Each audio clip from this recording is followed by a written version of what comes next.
The words hung in the air, a single toxic cloud that poisoned the meticulously arranged atmosphere of our Scottsdale kitchen. "You'll never see $1 from divorce." Sarah's voice wasn't a shout or a scream. It was a blade of ice, cutting through the silence that had become our constant companion. We were sitting at the large granite island, a space designed for family gatherings that had, over the years, become a battleground. I had just told her I wanted a divorce, a confession I had rehearsed 1,000 times in my head, but found no easier to say out loud.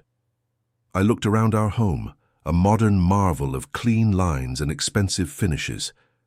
The house was a testament to my success. As a senior partner at a top law firm in Arizona, I had built this life brick by brick, dollar by dollar.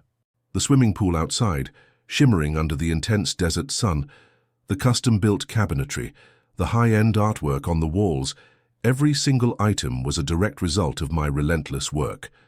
Sarah, on the other hand, had become a stay-at-home mother, a role we had both agreed upon when our son Leo was born. In the early years, it felt like a true partnership. We were a team, but somewhere along the line, the threads of our lives had unraveled. The love faded, replaced by a quiet, gnawing resentment on her part and a profound loneliness on mine. "Is that all this is to you, Sarah?" I asked, my voice barely a whisper, the question laced with a deeper disappointment than anger. "Just money?" She let out a bitter laugh, a sound that grated on my nerves. "What else is there, Alex? You think I've spent 25 years for nothing? You think I've given up a career, my own life, to raise our son and manage this house just so you can walk away with everything and leave me with nothing?" The sheer injustice of her words was a physical weight on my chest. I hadn't forgotten her. I had provided everything. Her argument wasn't about fairness, it was a weapon. She was twisting our shared history, our mutual decisions, into a narrative of her victimhood. "I never said I wanted you to have nothing. I said I want a divorce. We can find a way to make it fair, a way for both of us to move on." "Fair?" Her voice rose a few decibels, losing its icy composure. "There's no such thing as fair in this.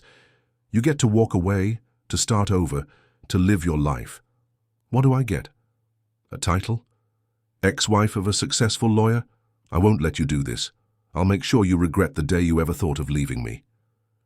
The words were a direct threat, a promise of a brutal legal war. The conversation devolved into a painful hour-long volley of accusations. She dredged up every late night at the office, every forgotten anniversary, every moment she felt neglected. She spoke of our life as a transaction, an exchange of her time for my money.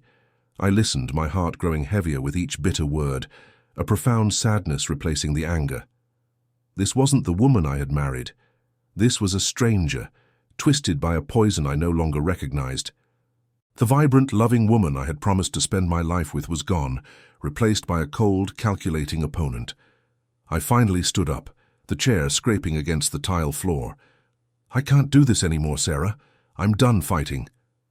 I walked away from the table, from her, and headed upstairs. My movements were automatic as I grabbed a simple duffel bag. I didn't take anything of value. No expensive suits, no designer watches. Just a few changes of clothes, some toiletries, and a handful of personal mementos that didn't belong to a shared history. This was my exodus, my escape from a gilded cage that had become a prison. My mind drifted to my son, Leo, away at college in California. I had called him a few days prior to break the news. He was wise beyond his years, and though he was sad, he wasn't shocked. He had seen the slow decay of our marriage, the hollowed-out silence, the performative smiles for social gatherings. "Dad," he had said, his voice gentle and full of empathy, "I just want you to be happy. Don't worry about me. I'll be fine." His words had been a beacon of hope in a stormy sea, a small but vital sign that I was not alone in this. When I came back downstairs, duffel bag in hand, Sarah was still sitting at the island, nursing a glass of wine. The light from the kitchen chandelier glinted off the untouched wine bottle, a silent accusation of my departure. She refused to look at me, her eyes fixed on the perfectly manicured garden outside the window. "I'm leaving, Sarah," I said, my voice thick with a mix of grief and resolve. I expected a final word, a last angry outburst. but nothing came. The silence was deafening, more final and devastating than any argument. I stood there for a moment, a man on the precipice of a new, unknown life, and then I turned and walked out the door, closing it softly behind me. The cool, dry Arizona air hit my face, a welcome relief from the suffocating tension inside. I got into my car and drove away, the headlights illuminating the dark, empty road ahead. I was a man without a home, a marriage, or a clear idea of what came next. But for the first time in years, I felt a flicker of hope, a small, fragile hope that somewhere, on some other road, I would find a way to rebuild my life, not with money or status, but with a quiet sense of peace. The open road ahead felt more like home than the mansion I had just left behind. The first few weeks were a relentless grind, a blur of cheap coffee, takeout food, and endless legal documents. I had moved into a small furnished apartment in a complex filled with other recently divorced men and young professionals on the rise. The walls were thin, and I could hear the muffled sounds of my neighbors' lives through the drywall. Late-night arguments, the thud of an energetic dog, the bass from a TV turned up too loud. It was a stark and jarring contrast to the quiet, sprawling solitude of my old home, and for the first time in my life, I felt truly and utterly alone. My days became a meticulous, almost robotic routine designed to keep me from spiraling. I would wake up before dawn, go for a long, punishing run along the canal that snaked through the city, the only sound the rhythmic thud of my shoes on the pavement and the ragged sound of my own breath. Then I would head to the office. Work had always been my anchor, and I threw myself into it with a renewed, almost desperate intensity. The long hours were a welcome distraction, a way to occupy my mind and keep the ghosts of my past from creeping in and haunting my thoughts. My partners at the firm were supportive, though they gave me a wide berth, unsure of what to say or how to approach the topic of my personal life. Their unspoken empathy was a quiet comfort, a small sign that I was not completely adrift. Sarah, true to her word, was making the divorce as difficult as possible. Her lawyer, a woman named Brenda, who had a reputation as a bulldog in family court, had filed a motion to freeze all of our shared assets. She was fighting for every penny, every piece of furniture, every antique we had collected over the years. I had anticipated a fight, but the reality of the legal battle was draining, not just financially but emotionally. It felt less like a negotiation and more like a personal attack, a continuation of the war she had declared the day I left.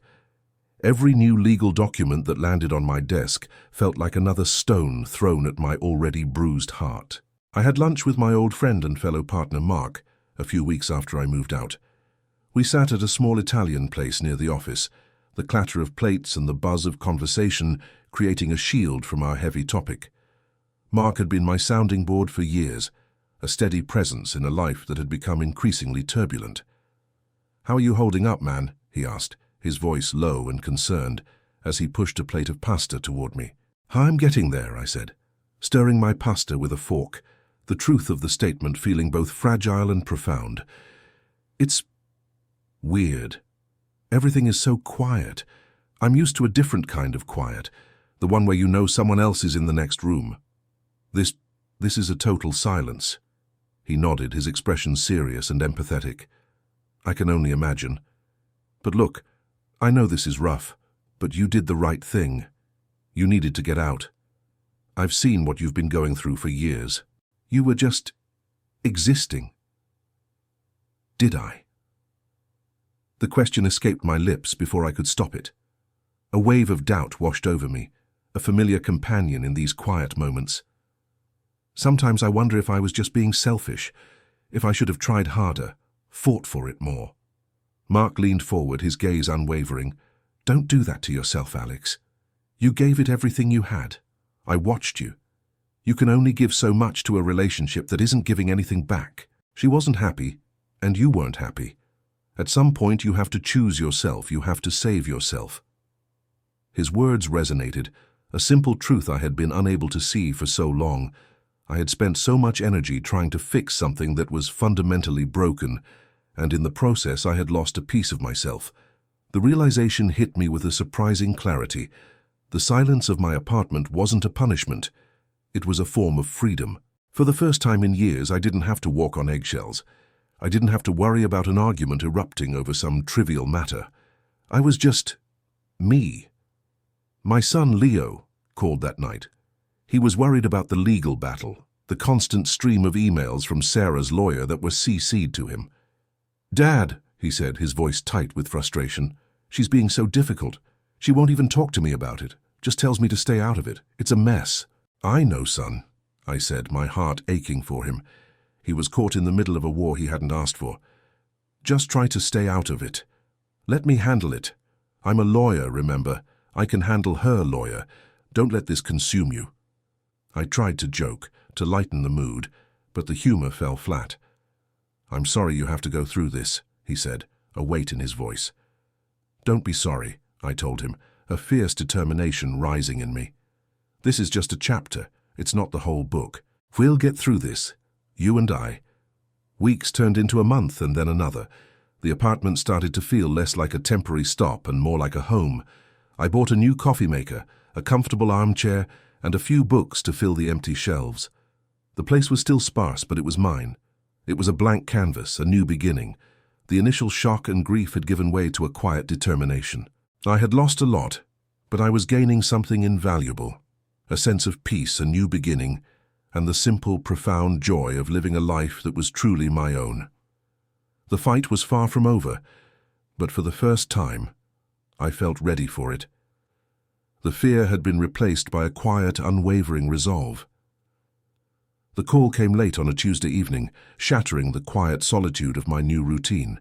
I was sitting in my uncomfortable armchair, a legal brief open on my lap, but my mind was a million miles away, lost in the quiet hum of my new life. The phone buzzed, and my heart sank when I saw Sarah's name flash on the screen. It was an alien sight. We hadn't spoken directly since I had walked out the door.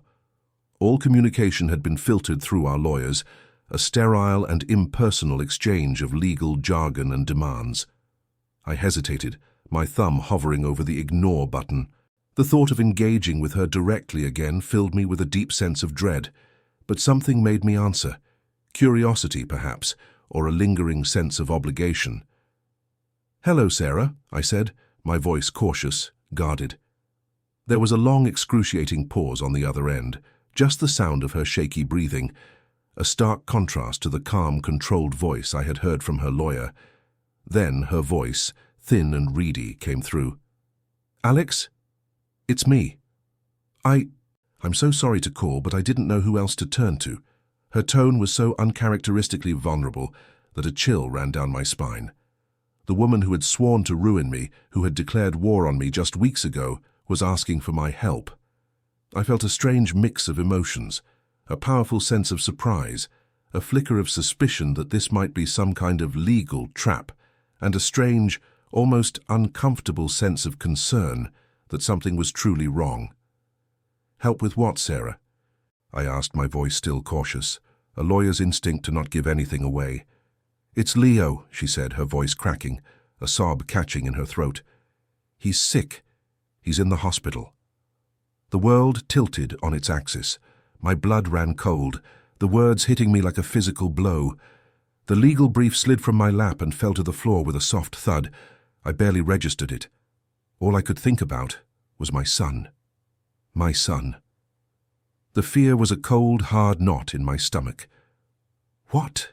What are you talking about? What happened?" My heart was pounding, a frantic drumbeat against my ribs. He collapsed. He was at a party with friends in Palo Alto, and they took him to the ER. The doctors, they don't know what it is. They're running tests. They said it was serious. Her voice was a jumble of panic and fear, the coldness and anger of our last conversation completely gone. She was no longer the cold, calculating woman from the kitchen. She was just a scared mother, my partner in this, the only person in the world who understood this particular kind of terror. Which hospital? Which city? I was already on my feet, grabbing my keys from the hook by the door, my mind racing, 1,000 worst-case scenarios flashing before my eyes. "Palo Alto, the Stanford Medical Center. He's in the emergency room." "I'm on my way," I said, my voice thick with emotion, and without another word, I hung up. There was no time for questions, no time for discussion. Only action. My mind raced. Leo, my son. The thought of him being sick, alone in a hospital hundreds of miles away, was a knife to the heart. The divorce, the legal battle, the money, all of it seemed so small, so utterly meaningless in the face of this.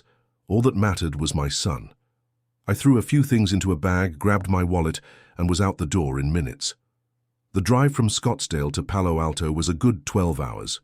It was a long journey, but every mile was a step closer to him. The night was dark and the road was empty, but I didn't care. I pushed my car to its limits, the miles blurring past in a frantic rush.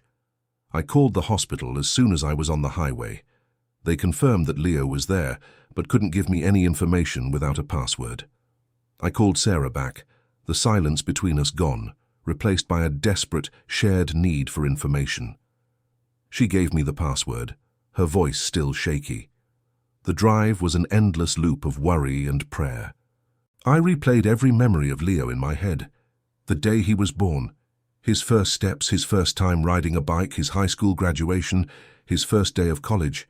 He was a good kid, smart and kind, and the thought of him being in pain, in danger, was unbearable. I wasn't a religious man, but in those long, dark hours, I found myself praying to a God I wasn't sure I believed in. I drove all night, fueled by a potent cocktail of adrenaline and fear. As the sun began to rise over the mountains of California, casting a golden light over the landscape, I felt a desperate need to call Sarah again. I needed to know if there was any news, any change. "I'm almost there," I said when she answered. The phone felt like a lifeline. "Thank God, Alex," she said, her voice filled with relief. "They just moved him to a room. They think it's some kind of rare autoimmune disorder, but they're still not sure. They said it's serious, but they're hopeful." "I'll be there soon," I said, a lump forming in my throat. "Just tell him I'm coming, tell him I love him." The last few hours of the drive were the longest of my life. The fear was a constant, gnawing presence. I hadn't seen Sarah in weeks, and I didn't know what to expect when I saw her again. Would the cold, angry woman from before return? Or would this crisis have truly changed her? The thought was a passing one. All that mattered was our son. The divorce, the bitterness, the animosity, it all seemed so small now, so meaningless.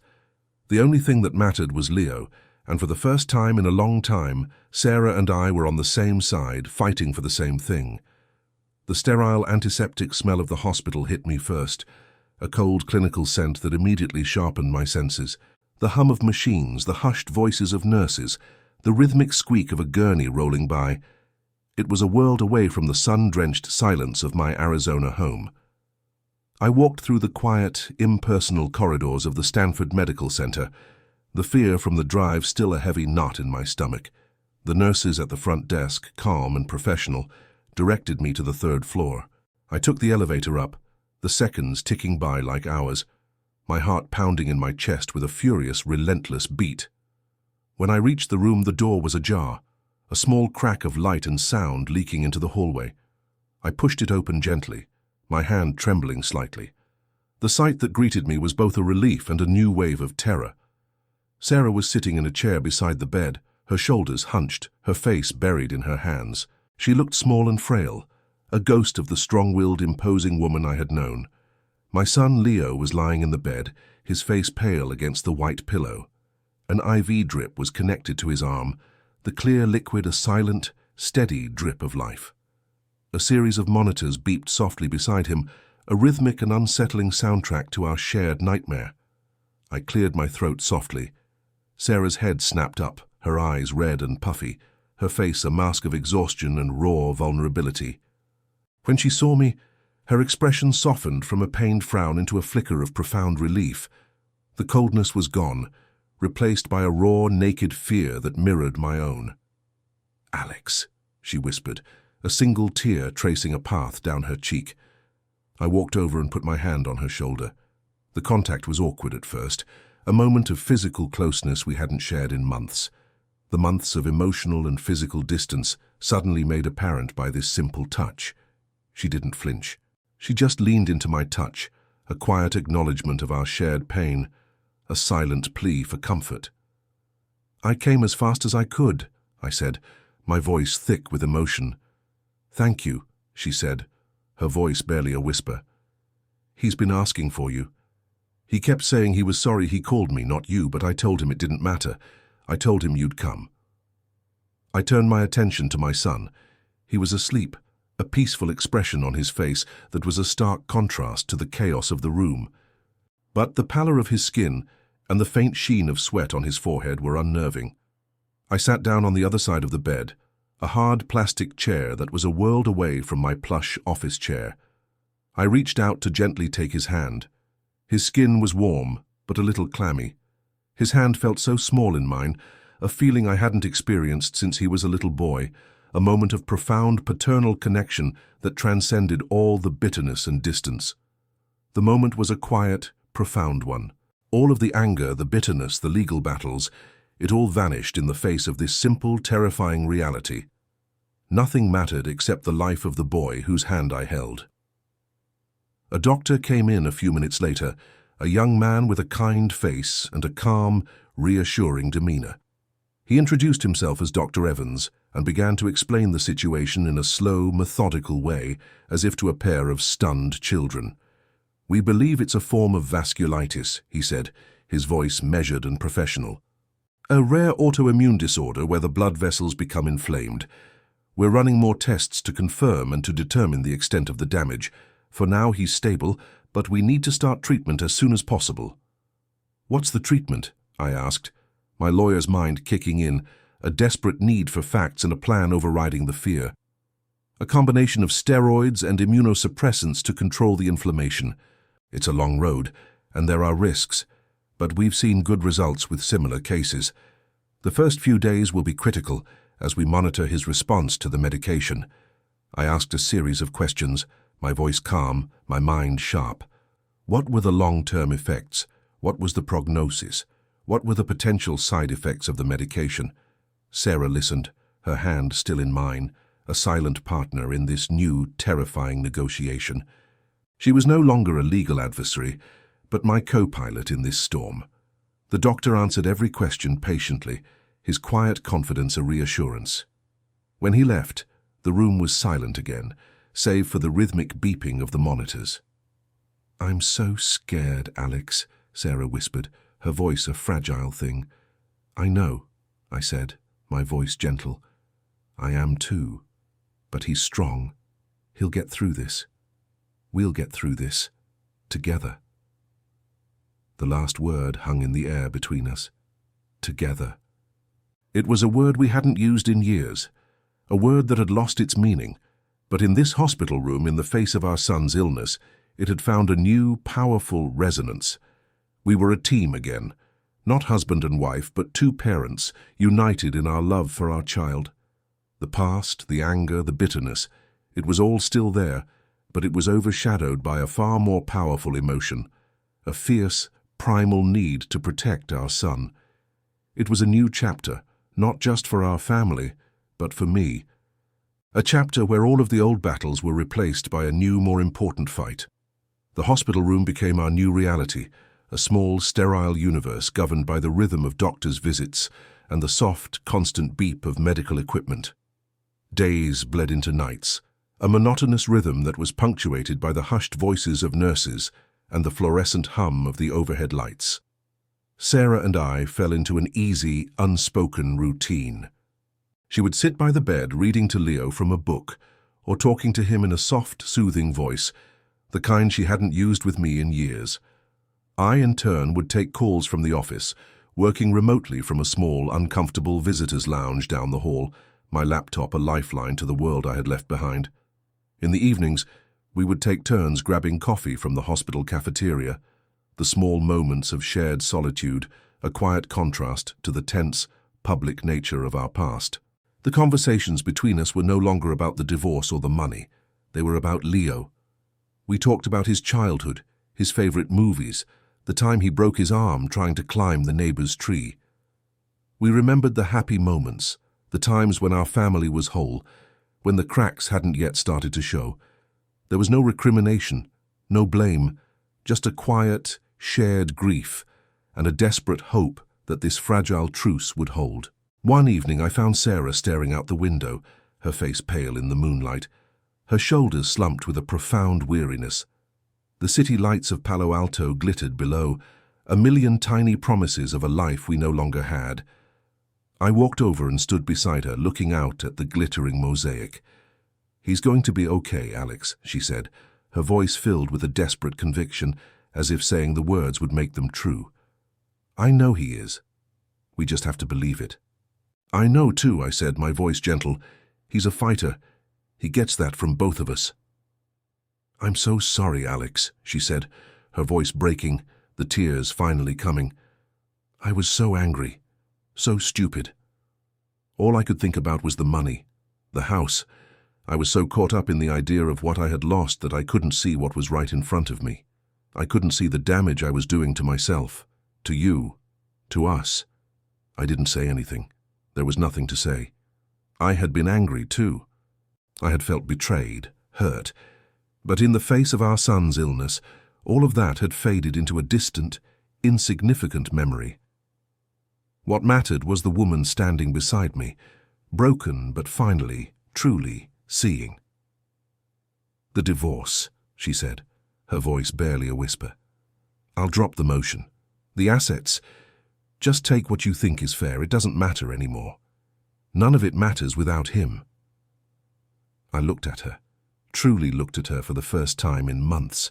The cold, hard mask she had worn was gone, replaced by a woman who was scared and vulnerable and in the midst of a profound change. I felt a surge of compassion, a strange and powerful emotion that had been dormant for too long.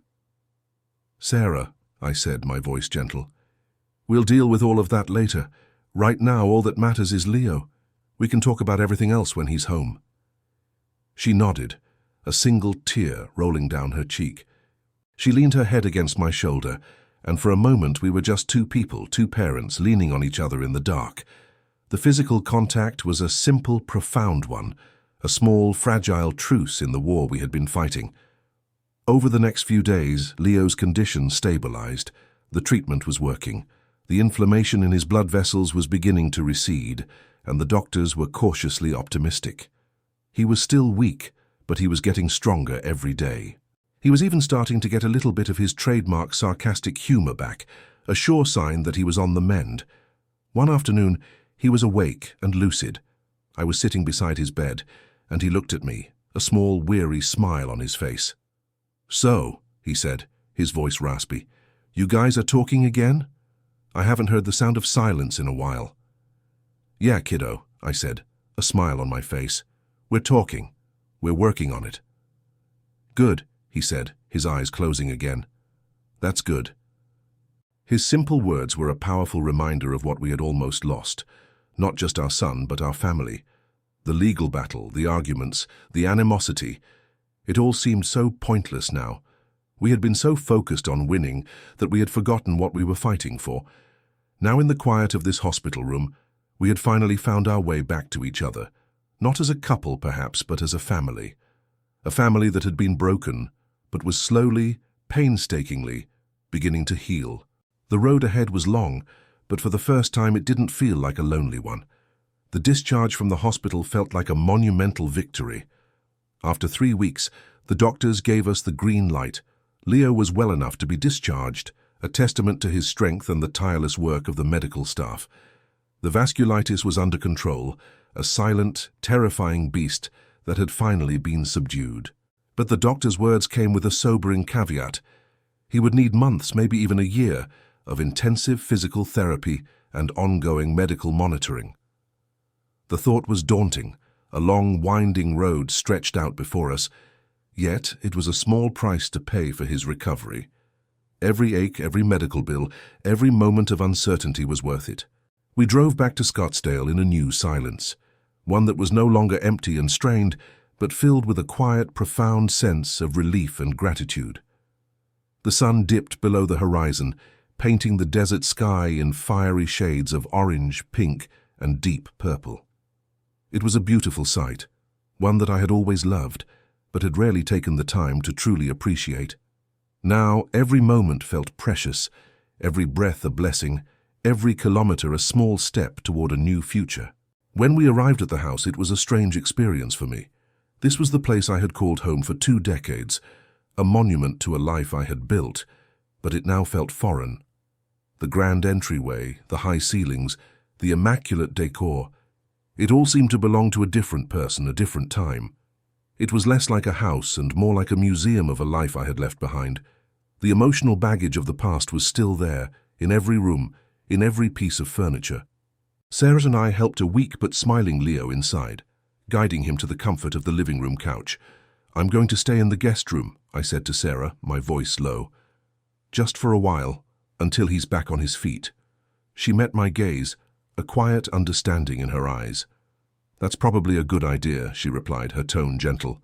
There was no resentment, no argument, just the unspoken acknowledgement of our new reality. The first few days were a choreographed logistical dance. We had to coordinate Leo's physical therapy appointments, his complex medication schedule, and his follow-up visits with specialists. We worked together seamlessly, a well-oiled machine with a single purpose: our son's recovery. The old resentments, the bickering, the icy silence, it all seemed to have melted away in the searing heat of our shared fear. We were a team again, not as a couple, but as 2 parents united by the most powerful bond imaginable. I took to sleeping on the uncomfortable pull-out couch in the guest room, the springs digging into my back like an unwelcome reminder of my new reality. It was a small price to pay. I woke early, the first light of dawn filtering through the blinds, and made coffee for Sarah before bringing Leo his breakfast. We would sit and talk, just the 2 of us, while he ate. I would tell him stories about my day at the office, the mundane details of a world he had been so far removed from, and he would tell me about the latest video game or a new book he was reading. These conversations were simple, yet they were a precious gift, a chance to reconnect father to son in a way we hadn't been able to in years. We were rebuilding our relationship, one small, quiet moment at a time. One afternoon I found Sarah in the kitchen, her shoulders hunched, staring at a towering stack of medical bills. The weight of it seemed to press down on her. "Is everything okay?" I asked, my voice filled with a concern I hadn't allowed myself to feel in months. She sighed, running a trembling hand through her hair. "The medical bills. They're a lot. The insurance will cover most of it, but there are still so many out-of-pocket expenses. It's just a lot to handle." Her voice was a fragile whisper, a raw admission of her exhaustion. I walked over to the counter and picked up the stack of papers. The numbers were staggering, a harsh testament to the cost of modern medicine. "Don't worry about it," I said, a sense of quiet authority returning to my voice. "I'll take care of it, all of it." She looked up at me, surprise and a flicker of skepticism in her eyes. "Alex, you don't have to. We're in the middle of a divorce. Legally." "Forget about the legal stuff, Sarah," I said, cutting her off, my tone firm but gentle. "This isn't about legalities. This is about our son.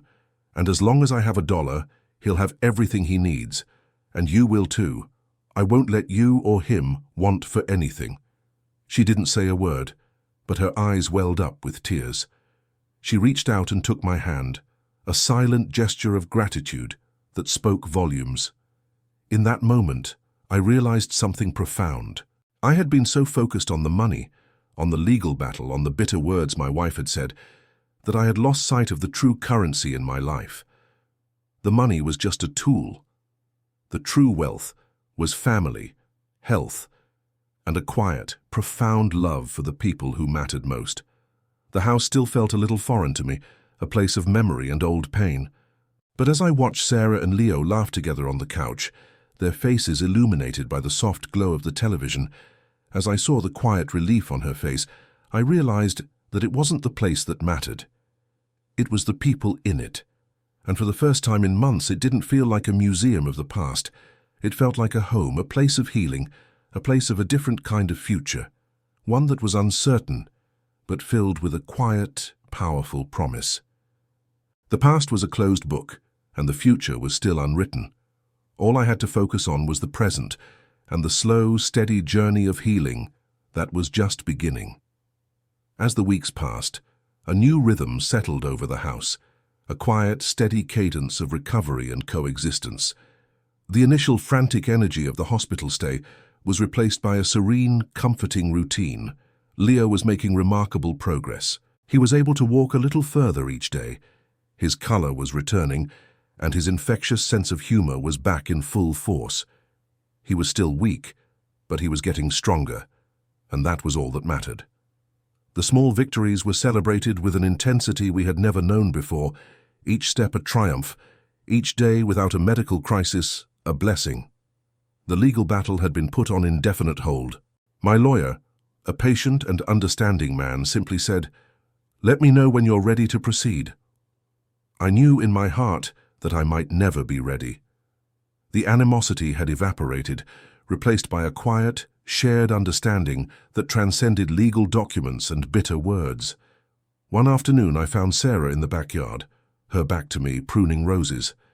The garden had always been her sanctuary, a place where she could lose herself in the quiet ritual of nurturing life. It was a beautiful space, filled with the vibrant colors of desert plants and the quiet hum of a small waterfall in the corner.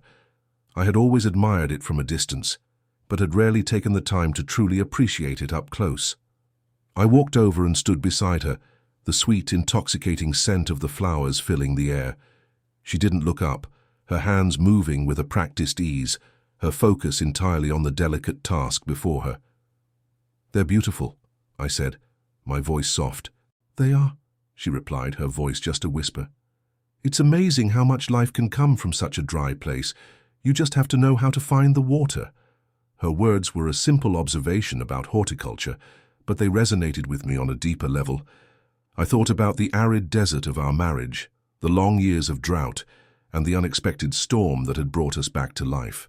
It was a metaphor for our relationship, one that had been dry and barren for so long but was now showing signs of new growth. "I'm sorry, Alex," she said, finally looking up at me, a pair of worn gardening gloves still in her hand. Her eyes were still tired, but they held a new clarity, a raw honesty I hadn't seen in years. I was so lost. I let the resentment consume me. I felt like I had given up everything for this family, and that you had everything. I know that's not fair.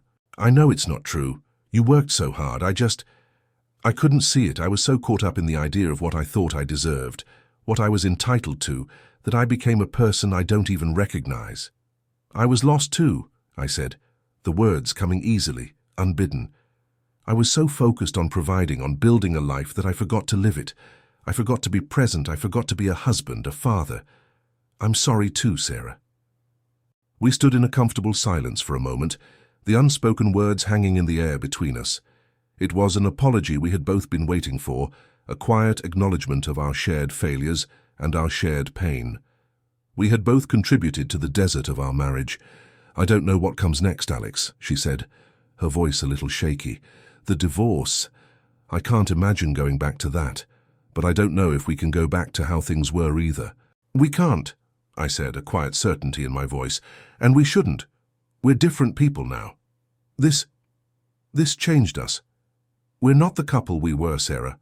We're something new, something we haven't defined yet." She nodded, a small, fragile smile on her face. "Something new," she repeated as if tasting the words. I liked the sound of that. The conversation was not a reconciliation, not a promise of a future together. It was something more profound. It was an acknowledgement of the past, a quiet forgiveness, and a cautious step toward an uncertain future. We weren't a family in the traditional sense, but we were a family nonetheless. We were two people who had been through a storm and had found their way back to each other, not as lovers but as partners, co-parents and friends. That night, as I lay in the uncomfortable guest room bed, I felt a sense of peace I hadn't felt in a long time. The house was no longer a museum of a dead life. It was a place of healing, of new beginnings. The divorce, the money, the legal battle, it all felt so far away, so insignificant. The only thing that mattered was the quiet hum of life, the sound of my son sleeping peacefully down the hall, and the quiet promise of a future that was, for the first time in a very long time, entirely unwritten. The following months were a period of quiet, steady transition. Leo's recovery was a slow, uphill climb, a testament to his resilience and strength. He was back at college, But we had a new routine. We'd FaceTime every Sunday, the screen filled with his happy, easy smile. He would come home for long weekends and the calls were no longer strained. He would talk to both of us, his voice a happy, easy rhythm that was a balm to my soul. It was a new kind of family gathering, a testament to our new reality. The legal process for the divorce was officially put on hold, and after a few more weeks, I moved back into the master bedroom. It wasn't a return to a traditional marriage. Sarah and I were not a couple. There was no intimacy, no romance, no pretense of a renewed relationship. But there was a quiet, profound respect. We were co-parents and housemates, two people who had been through a storm and had emerged on the other side, a little broken, but also a little stronger. We moved through our days with a practiced grace, a new kind of harmony that was built on honesty and mutual care. I started to work less. My firm was understanding. I had been a workhorse for decades and they recognized that I needed a break. I spent more time at home, helping Sarah with the chores, cooking dinner, and simply being present. We would sit and talk in the evenings, not about the past, but about the future. What kind of life did we want? What did happiness look like now? The answers were still a little fuzzy, but the questions were new, and they were exhilarating. One evening, Sarah came into the living room, a laptop in her hands. She sat down on the couch beside me, and I could tell she was nervous. Her hands were fidgeting with the laptop, a telltale sign of her anxiety. "Alex," she said, her voice a little shaky. "I've been thinking." "Uh-oh," I said, a small smile on my face. "That's never a good sign." She laughed, a genuine happy sound I hadn't heard in years. "No, really. I've been looking at some things online. I've been thinking about what I want to do with my life. Now that Leo is better, I feel like I need to find my own purpose. I've been a mother and a wife for so long, I don't even know who I am outside of that." "That's great, Sarah," I said, truly meaning it. I felt a surge of pride for the woman who was finally taking back her own life. "What are you thinking?" "I've always loved gardening, you know, and I've been watching all these videos about urban farming and community gardens, and I was thinking, maybe I could start something like that.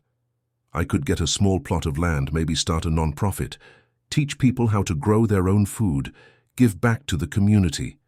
I feel like I've been taking for so long, and I want to give something back."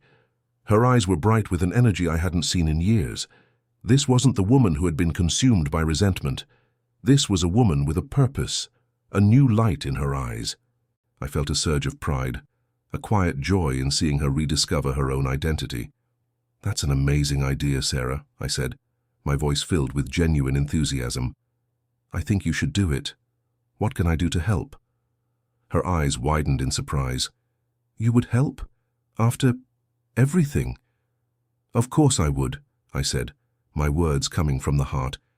"You're my partner, Sarah. Not in the way we used to be, but we're still a team. We'll always be a team. Whatever you need, just ask. I'm here for you." She smiled, a beautiful, genuine smile that reached her eyes. "Thank you, Alex. That means the world to me, more than you know." In that moment I realized that the words she had said to me all those months ago, "You'll never see a dollar from divorce," had been a gift. A horrible, painful gift, but a gift nonetheless. They had been the catalyst that had forced me to leave, to find my own path, to rediscover what was truly important in my life. And they had been the catalyst that had forced her to face her own demons, to find her own purpose. We were both broken, but the breaking had allowed us to see a new way forward. The divorce was still on the table.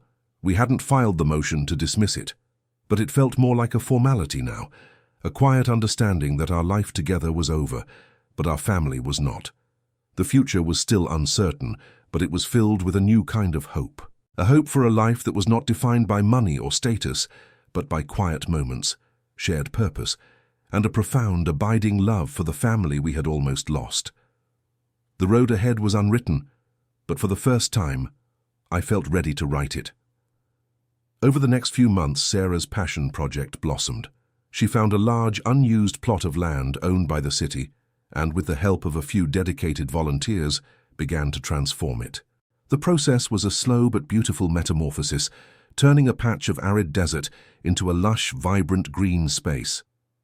It was a physical manifestation of her emotional journey. I helped where I could, carrying bags of heavy soil, building raised garden beds, and doing the occasional heavy lifting. It was hard work, but it was a welcome change from the sterile, air-conditioned world of my law office. I felt the sun on my face, the dirt under my fingernails, and a quiet sense of satisfaction that I hadn't felt in years. The garden became a symbol of our new relationship.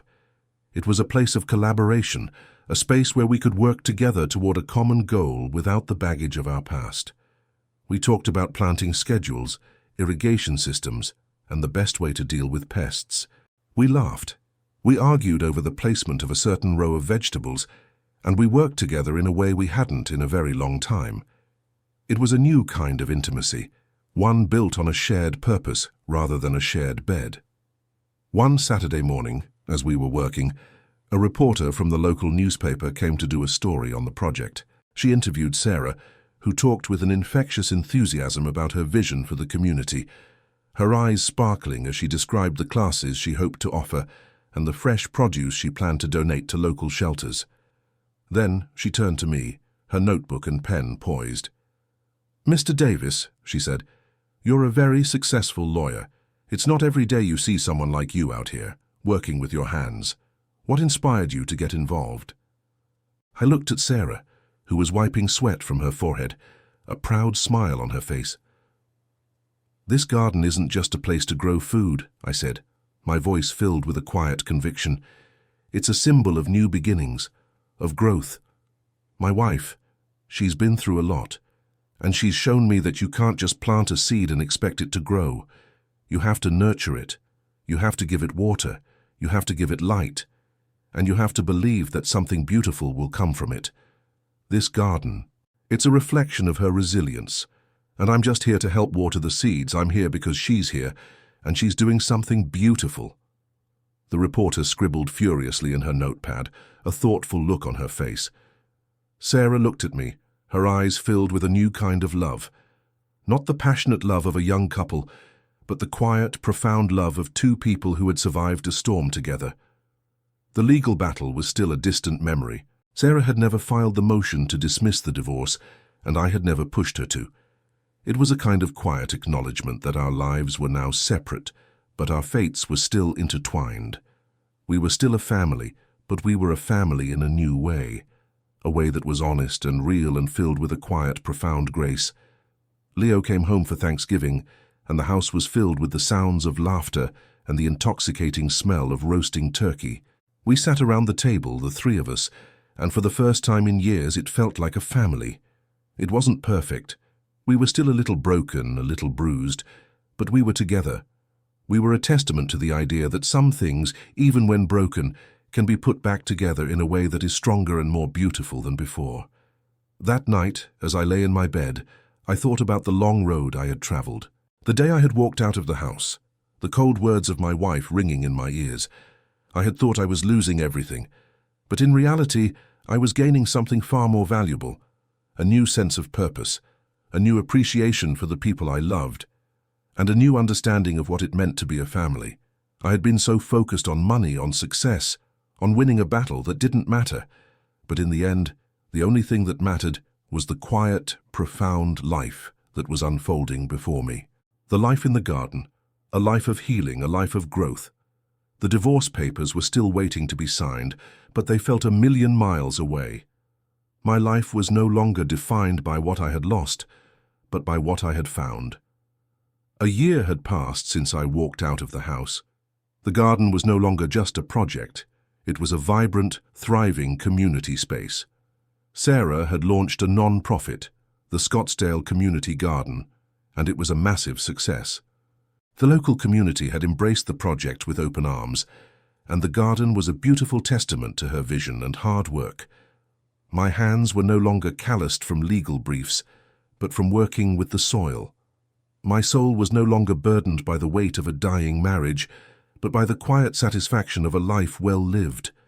The divorce papers had been sitting on my lawyer's desk for months, gathering dust like an old, forgotten memory.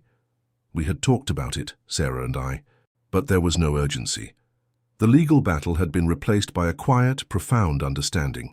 We were still legally married, but in every other way our lives were separate. We were co-parents, business partners, and most importantly, friends. The old resentment was a distant memory, replaced by a quiet, powerful respect. One evening Sarah came into the living room, a stack of papers in her hand.